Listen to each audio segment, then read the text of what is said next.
My name is Ricardo Gamboa. I own Roof Care out of Longview.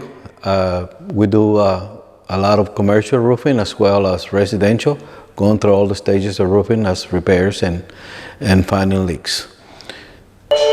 Well, the beauty of this type of roof, which is a TPO roof, which stands for thermoplastic polyurethane materials, is a combination of fibers and plastics. And the beauty of this roof is that it reflects 70% of the UV. That means the heat transfer from the membrane to the house is minimum. And that makes the roof a cold roof. That's how they call it, a cold roof, because it keeps the temperature up. It doesn't transfer to the house. It reflects 70% of the UV rays. And on top of that, if you add the insulation, which also works as a recovery board, you got something coming. Okay, so this is a TPO roofing membrane, and it reflects 70% of the UV rays. That's why they call them a cool roof. It keeps the temperature out of the house and reflect it back to the sky. What I like about this type of roof versus the shingles is that, especially in East Texas with the weather changes and the heat exposed, let's say that you install in your house a 30-year shingle. Actually, that 30 years is reduced to half of the life of the shingle because the wind, the rain, the strong rains start washing the granules off the roof, which is keeping your roof intact. So that's the advantage that you got with this roof, is that you don't have any loss on the granules or anything on the membrane itself, because the water did not damage the plastics on this membrane. I always base my criteria on repairing a roof versus replacing it is how many leaks you got on the inside. Also the tear and wear of the roof. If I see, if I go inspect a shingle roof and I see 60–70% of the granule loss, I will highly recommend replacement of the roof. We also check around the penetration to see the conditions of those penetrations, like, if they look fair to poor, or poor to fair, or fair to good. That also makes your criteria of replacing the roof or not.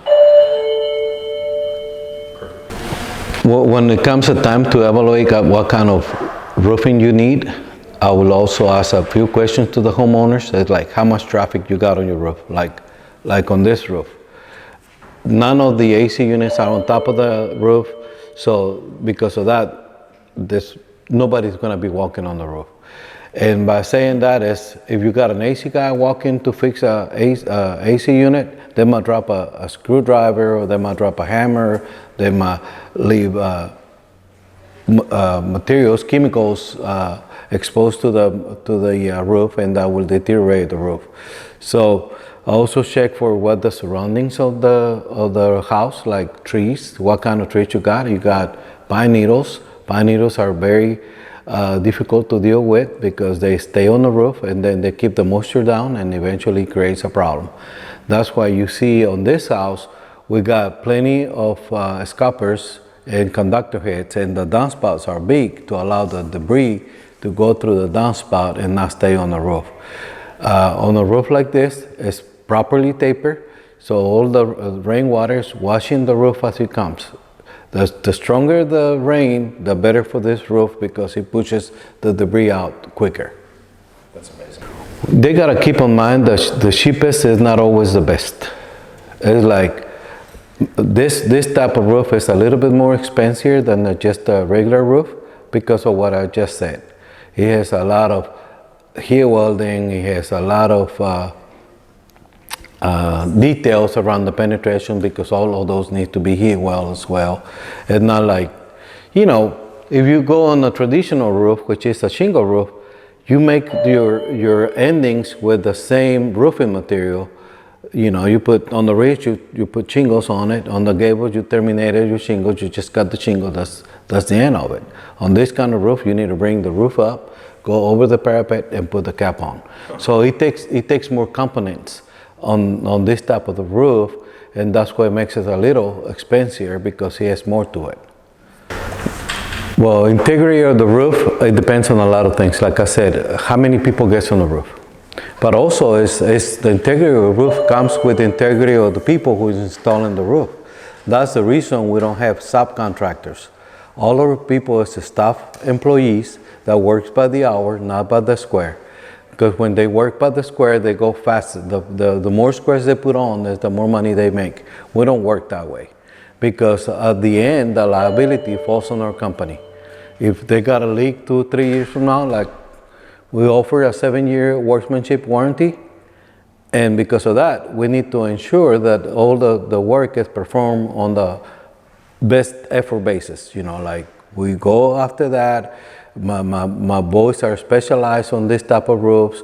I don't have a 6-month employee doing heat welding.